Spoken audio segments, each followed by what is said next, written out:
Football can seem incredibly complex, right? But so often, the thing that wins a match comes down to the simplest math you can imagine, just having more of your players versus fewer of theirs, right where it matters most.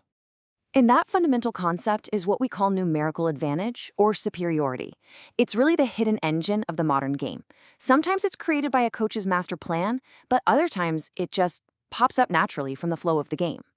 So, why is it so important? Well, these benefits all kind of feed into each other like a domino effect. Having an extra player means you've instantly got more passing options. More options mean you're way less likely to give the ball away, which gives you more control of the game's tempo. And with that control, you get tactical freedom. It's this really powerful cycle.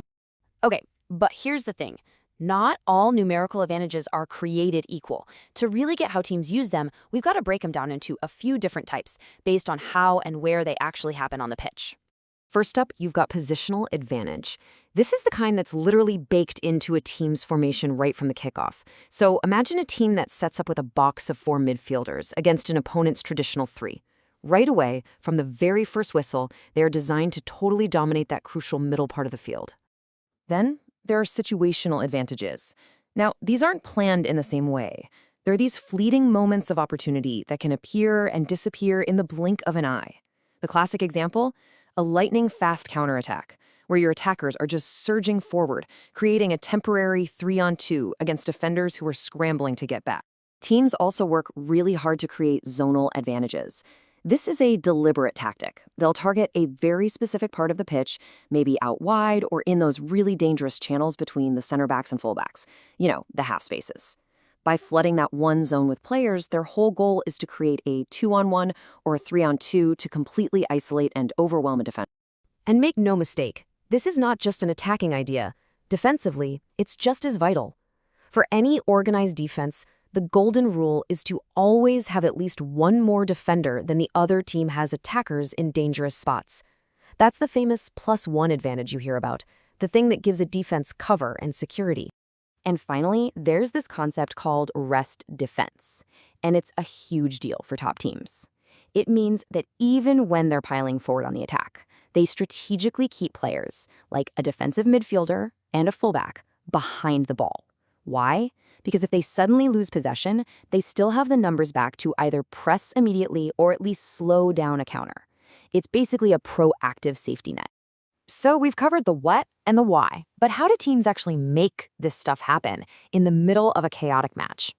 It's not just about the starting formation, it's about smart, coordinated movements, all designed to pull the other team's shape apart. This is a perfect example of a classic wide overload.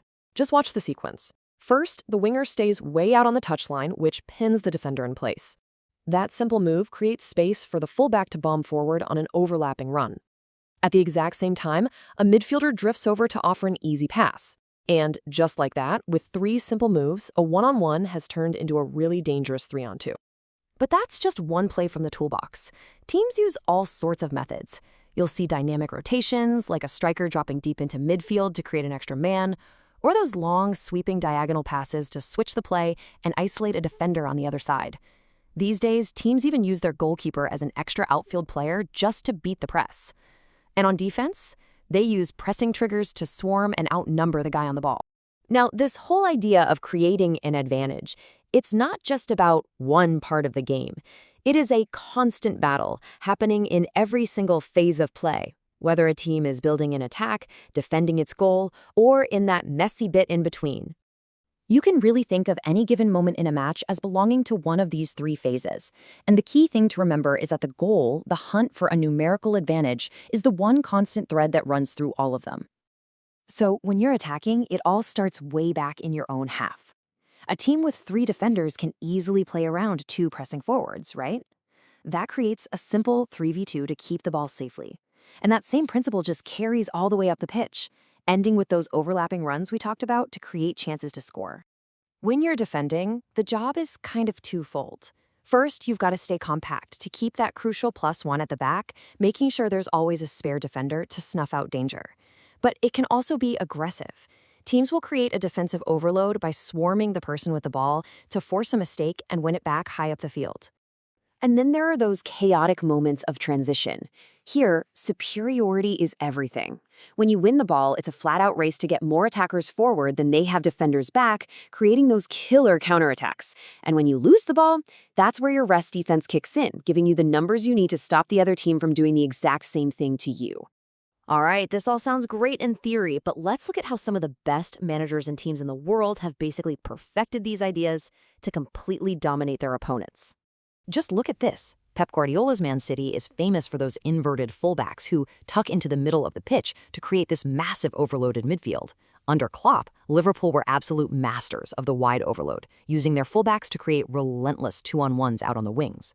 And recently, De Zerbi's Brighton got famous for using their goalie in the build-up to always have an extra man against the press. For a really fascinating, almost backwards-sounding example, look at the philosophy of the legendary coach Marcelo Bielsa. His defensive systems were built to guarantee that +1 at the back no matter what. He would often tell his team to deliberately leave the other team's least threatening player, like a center back a mile from goal, completely free.